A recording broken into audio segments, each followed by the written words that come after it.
Lots of sun. Hello. Thank you for coming to this pre-recorded yin class. Happy to have you here. My name is Olivia, and two props that it would be handy to have. One is a rolled up towel or small blanket, such that even if you don't have an injury, but especially if you do, we're going to do some forward folds. And having a blanket behind my knee, especially with the shape of the boot that I wear, is really important. Otherwise, when I forward fold, my knee kind of hyperextends. It feels pretty bad. So something you can put there and that would be wide enough to go under both knees will come in handy. And then second thing is a pillow. A pillow slash, if your pillow is also an emotional support stuffy, that's a great thing to have on hand, I think, always. But a pillow, if we're folding and you want a little more cushion, it can also help catch you. Or sometimes if I'm folding and I'm like got my face in this rigid plastic, having a pillow is real nice. So without further ado, let's get into class. If you could lay down, do the thing, there we go. Flat on your back.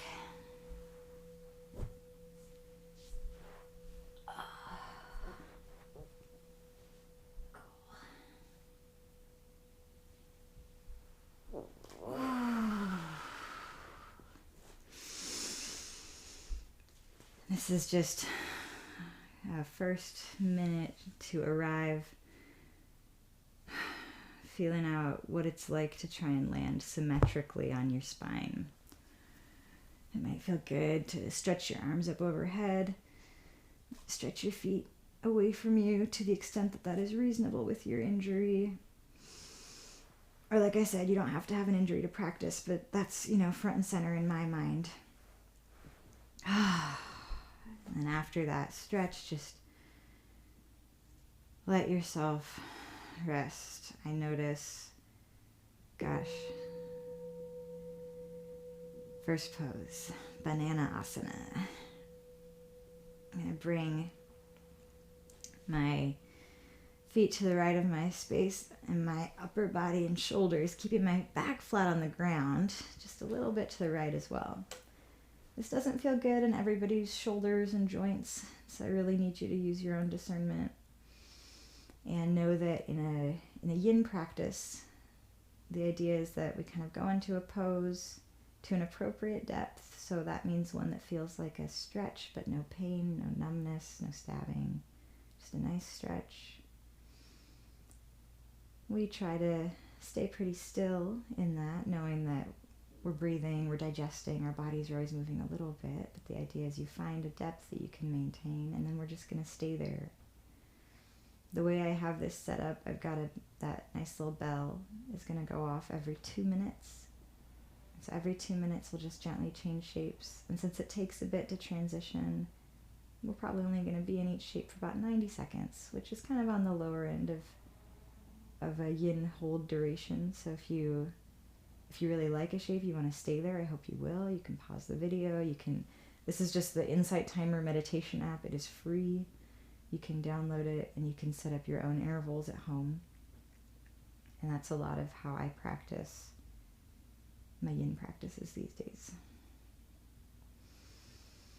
That was a lot of words. As the class goes, I think I'll have less and less to say and can just enjoy some meditative quiet.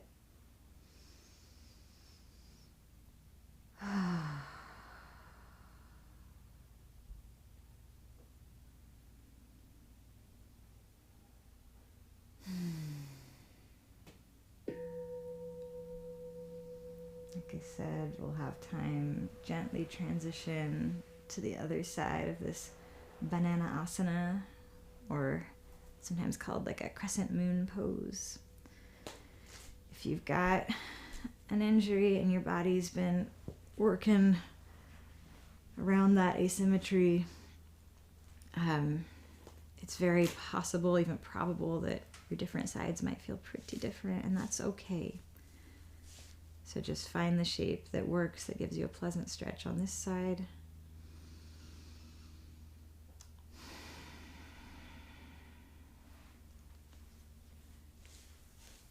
I probably could have put at the very beginning, if you're a true like beginner to yin, this probably maybe, I don't know, like there's no reason that anybody couldn't do this class, but I'm not going into tons of details about how to make the shapes, which there are teachers out there who will. And so if you feel like I'm not giving you enough information, I hope you'll go and find people who are more suited to you. What I do want to share is that sometimes, especially with having an injury, I'm getting like a lot more mental rumination. My mind is agitated, right? And trying to do things to distract me from my discomfort. So sometimes resting in quiet doesn't always feel very peaceful. And so I want to offer that if you've got a busy mind and you want to use this as kind of a more calm meditation, a mantra, a mental mantra can be very helpful. A simple word that you just gently repeat. Because what I've found is that when I think on purpose, I'll share that thought in the next pose. Coming back through center. Let's go for, put some notes over there, spinal twist. So you can go, I'm going to go to the right first. You can go either way. And this is a place where having that pillow or blanket might come in handy. As your knees tip off to the side, I notice for me, my opposite leg glute is doing a lot of extra work, and so it's kind of tight. And so having my knees land on a pillow just makes the stretch a little bit less intense, a little more reasonable for me.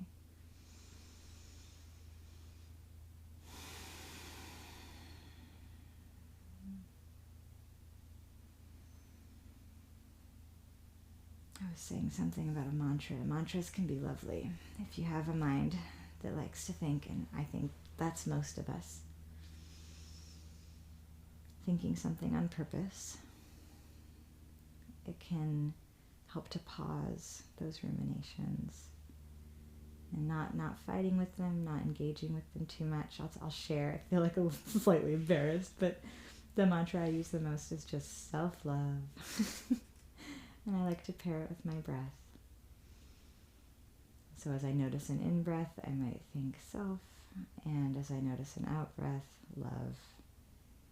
And as often as I can, my mind, of course, wanders like most minds I want to do, coming back to that when I notice my breath, and just offering myself that gentle repetition without judgment, without, just no weird vibes. We don't need to be mean to ourselves. Gently switching sides on that twist. Maybe bringing your pillow or rolled up blanket with you. I happen to know that on this side I can twist pretty comfortably, so I left mine off to the side.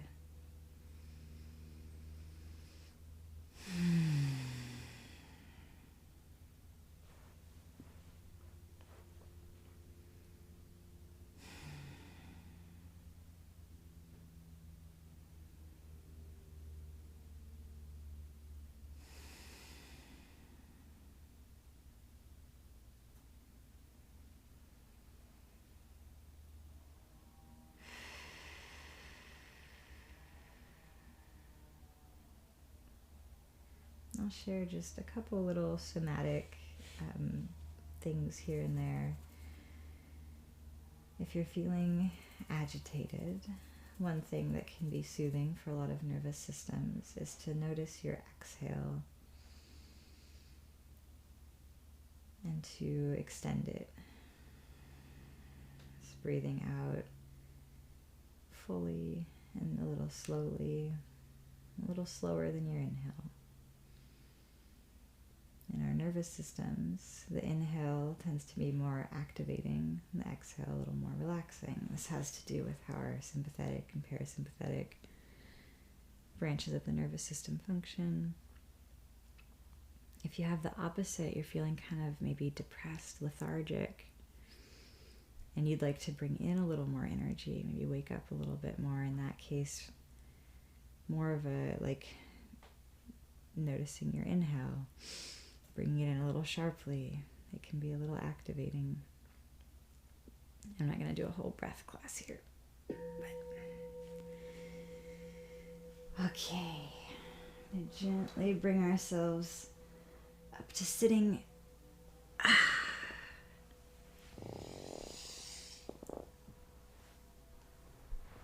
I'm going to suggest what's often called deer pose.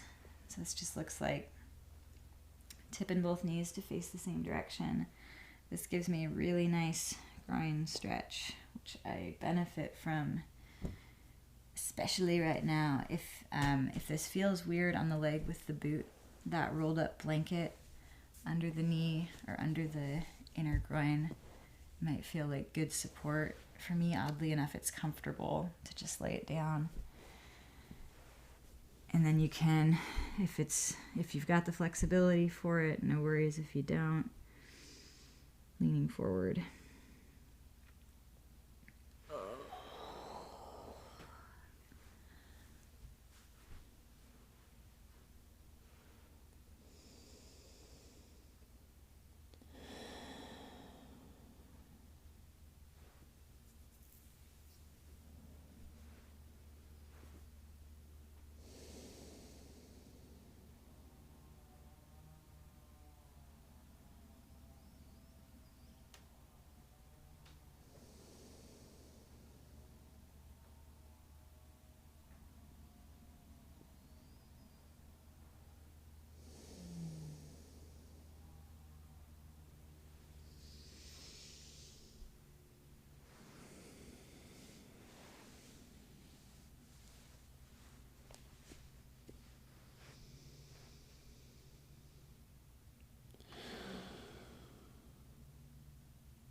I feel like sometimes these go by entirely too fast. If you're feeling that too, by all means, pause, stay in that stretch that feels good. Especially if you've been navigating your injury for maybe not very long. If you find something that feels good, it's so nice to stay there. All right. When I bring my booted foot in front, I find that I really do need to give myself a little support. Otherwise, it just sort of cuts into my leg in a funny way. And with all this booting action in front of me, it's not as comfortable to lean forward. And so I'm putting my pillow over top so that I have a softer surface to land against.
And I know I said part of the yin practice is being still, but of course if it's just uncomfortable, it's always okay to adjust and move. I can't quite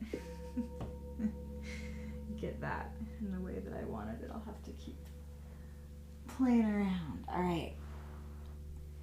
This is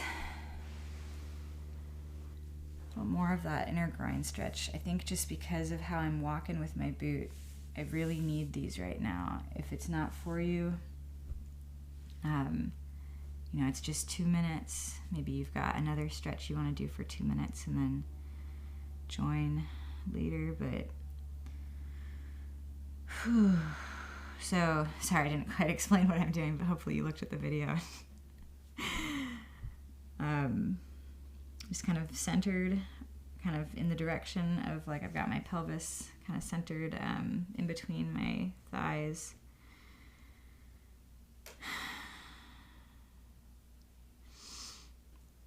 And maybe you can come down further, maybe you can't. I think it helps regardless, just to find a way to give yourself a little support. I sometimes take my forearms to my thighs and then let my head hang. Finding that balance between a nice stretch, but that still feels kind. You know, it feels like, okay, I can stay here for another minute. It feels valuable. It doesn't feel like I'm hurting myself. If it starts to feel unkind or just like this is actually painful, then please come out of it. If you're not sure, if you've got some like hard time tracking sensations in your body, I really sympathize with that. Try to move yourself out until you can feel the sensation and then stay there before moving back in.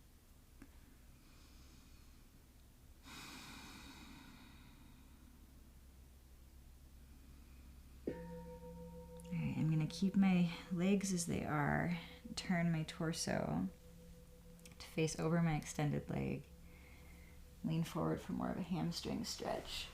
Oh, I'm going to bring my pillow around just in case I need that.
It's feeling good. Alright, I'll take those groin and hamstring stretches on the opposite side. On this side, I definitely need to bring that blanket behind my knee. And then,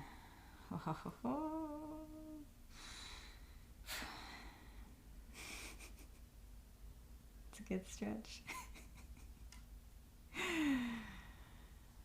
I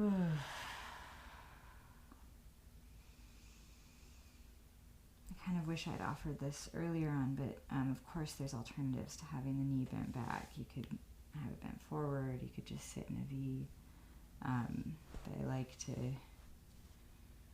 I'm basically just, this is just like me doing my normal morning stretch and recording it, so I'm not as much in full teacher mode. Apologies.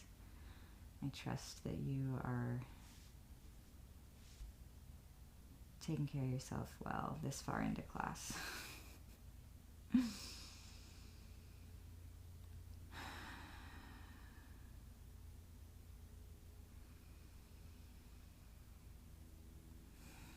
Coming back to that self-love mantra if it suits you, back to noticing your breath. I know some people will just think, maybe peace or shanti or any of these just simple words that help you center. They've got no weird vibes. If you have someone you love, repeating the name of a loved one, I've actually found that that can be a really nice practice if I'm having a hard time actually feeling kind and loving towards myself. Alright. If you want to shift that upper body over the front leg, leaning forward. But yeah, the name of a loved one, the name of a pet. Just a word that your mind can really rest in as not just your mind, but your body. Something that kind of brings a somatic experience of, I feel okay. And if that is like maybe an experience you haven't had enough of, that it's something you can connect to easily, I really feel for that. I promise it is possible.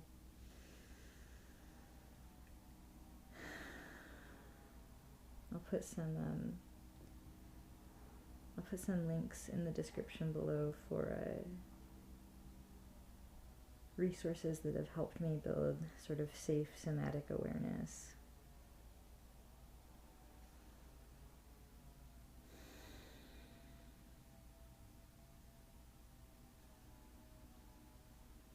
Which is that if that phrase is like, what did that mean, safe somatic awareness? What I mean is actually feeling embodied and good in that experience. It's very common for folks with complex PTSD or various other forms of neurodivergence or trauma in our past to really not quite have that, perhaps even until way late in life. And there's no shame with that, but there are exercises that can help.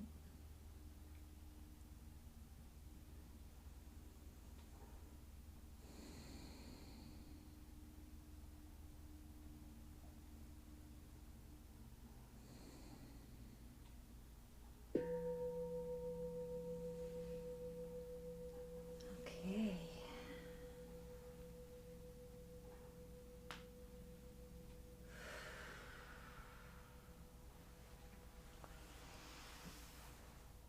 My suggestion for kind of the finale here is a long hold in caterpillar, which is just a forward fold. So I'm going to bring my blanket behind my knees.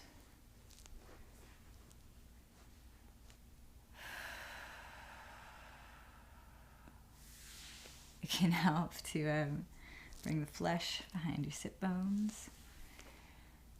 Reaching up and folding forward.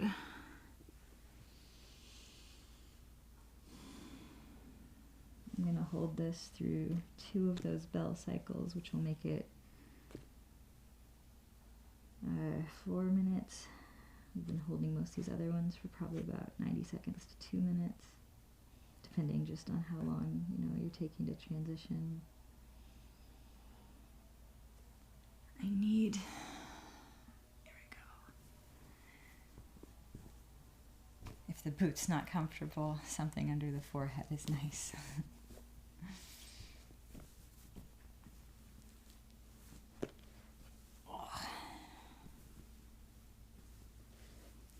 There we go.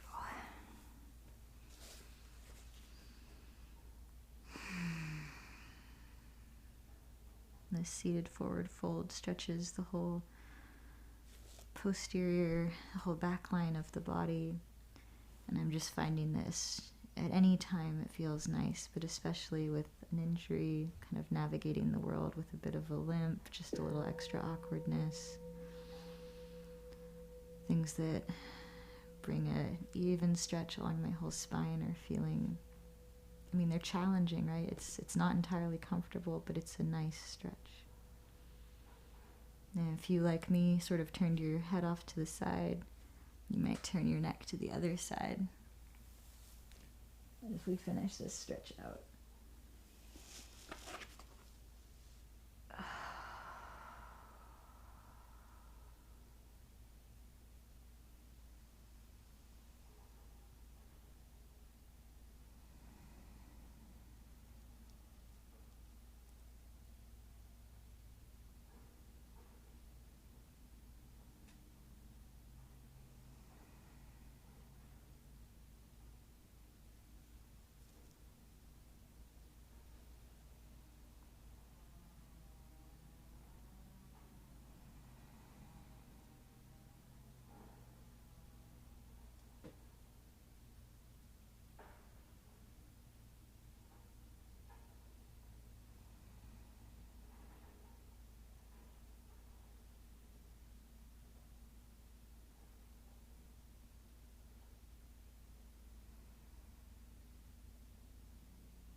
let's finish just by reclining back onto your back again. This isn't a pose, this is just kind of a chance to, I mean, it is a pose, it's corpse pose. In some ways it's the most important pose. Sorry, I don't mean to say it's not a pose. I mean, it's hopefully comfortable.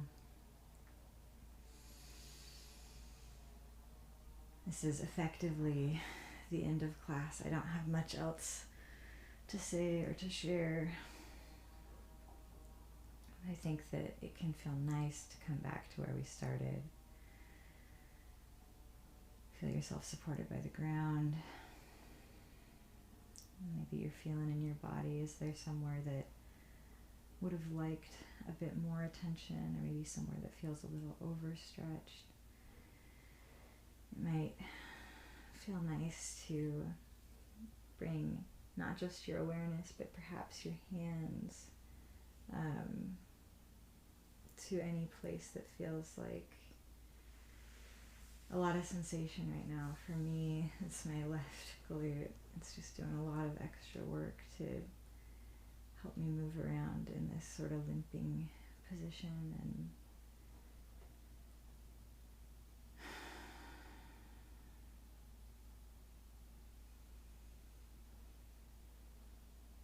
it might seem kind of strange, but areas of our body that are feeling stress, that are feeling tense, not necessarily giving them a massage, but sorry. I have a high capacity to chat, so I hope that if you made it all the way to the end, you enjoyed that. Compulsive sharing. If you like this class but you'd love more quiet, feel free to leave that in a comment. I am capable. Ooh. Yeah. Take care of your bodies, take care of your minds. They're all connected. It's all you in there. So just as much as possible, extending love to whatever's feeling stressed inside of you. And yeah, thanks for practicing. Bye.